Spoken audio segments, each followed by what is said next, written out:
App চালু হবে। সেখানে নিবন্ধন করে প্রবাসীরা ভোট দিতে পারবেন বলে জানিয়েছেন নির্বাচন কমিশনার আনোয়ারুল ইসলাম। কিছুক্ষণ আগে মালয়েশিয়ার কুয়ালালামপুরে প্রবাসীদের ভোট প্রদান নিয়ে মতবিনিময় সভায় এ কথা বলেন তিনি। এ বিষয়ে বিস্তারিত জানাতে যুক্ত হচ্ছেন সহকর্মী শাহরিয়ার তারেক, ঠিক কী প্রক্রিয়ায় প্রবাসীদের ভোট দেওয়ার প্রক্রিয়াটি সম্পূর্ণ হতে পারে, আর নির্বাচন কমিশনার এ বিষয়ে কি বলছেন?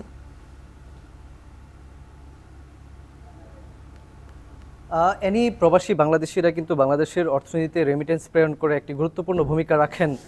কিন্তু দীর্ঘদিন যাবতই কিন্তু এই যে স্বাধীনতার পর থেকে এই যে রাজনৈতিক যে সিদ্ধান্ত কিংবা এই যে নির্বাচন প্রক্রিয়ার মাধ্যমে যে তারা তাদের যে প্রতিনিধি নির্বাচন করবে, সেক্ষেত্রে প্রবাসীরা যেহেতু তাদের ভোট অধিকার প্রয়োগ করতে পারে না, এ নিয়ে কিন্তু প্রবাসীদের মধ্যে একটি ক্ষোভ কিংবা একটি তাদের মধ্যে নানা রকম প্রতিক্রিয়া ছিল।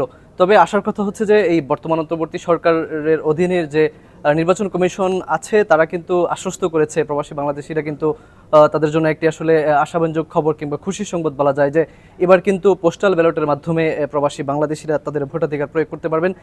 এখানে একটি সভা অনুষ্ঠিত হচ্ছে, যেখানে নির্বাচন কমিশনার উপস্থিত আছেন আনোয়ারুল ইসলাম।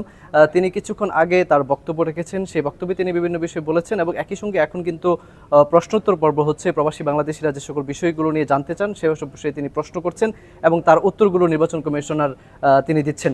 এখানে যেটি বলা হয়েছে যে প্রবাসী বাংলাদেশিরা যারা বিভিন্ন দেশে বিশ্বের যে প্রান্তেই থাকুক, সেখানে থেকেই তারা কিন্তু একটি বিশেষ অ্যাপ তৈরি করা হচ্ছে বাংলাদেশ নির্বাচন কমিশনের পক্ষ থেকে। সেই অ্যাপের মাধ্যমে এবং এটির কার্যক্রম খুব অল্প সময়ের মধ্যেই শুরু হয়ে যাবে বলে আমাদেরকে নিশ্চিত করেছেন নির্বাচন কমিশন। এবং সেই অ্যাপের মাধ্যমে প্রবাসী বাংলাদেশি যারা আছেন তারা সেখানে নিবন্ধন করবেন।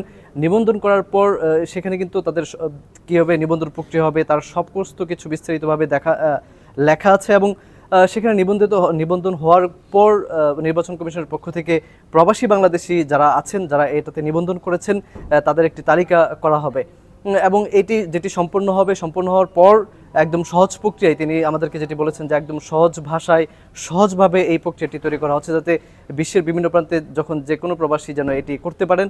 তারপর আসলে যেটি করা হবে যে যখন তিনি একজন প্রবাসী নিবন্ধন করবেন, সেখানে তার একটি ঠিকানা দেওয়া হবে। সেই ঠিকানা বরাবর বাংলাদেশ নির্বাচন কমিশন থেকে তার যে ঠিকানা, সেই ঠিকানায় পোস্টাল ব্যালট পাঠানো হবে তিনটি খামের মাধ্যমে।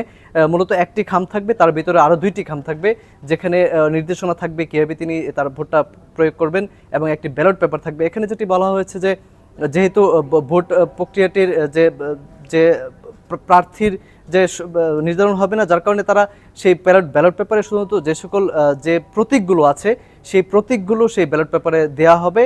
পরবর্তীতে একটি নির্দিষ্ট সময় দেওয়া হবে, সেই নির্বাচন অনুষ্ঠিত হওয়ার 20 থেকে 25 দিন আগে তারা তাদের যে সংশ্লিষ্ট যে অঞ্চল আছে সেই অঞ্চলের যে প্রার্থীকে তিনি ভোট দেবেন সেই প্রতীকে তিনি টিক চিহ্ন অথবা ক্রস চিহ্ন দিয়ে তিনি আবার সেটি পোস্ট করবেন, যেটি পরে বাংলাদেশে চলে যাবে। এবং এটি বলা হচ্ছে যে এই যে তার ভোটটি যখন চলে যাবে, অন্ততপক্ষে নির্বাচন অনুষ্ঠিত হওয়ার আগের দিন যেন পৌঁছায়, সে ব্যাপারে বাংলাদেশ ডাক বিভাগ কিন্তু নির্বাচন কমিশনকে সহযোগিতা করছে। মোটামুটি যেটি দেখা যাচ্ছে যে একদম সহজ প্রক্রিয়ায় প্রবাসীরা এবার ভোট দিতে পারবেন বলেই নিশ্চিত হওয়া গেছে। মালয়েশিয়া থেকে যুক্ত ছিলেন সহকর্মী শাহরিয়ার।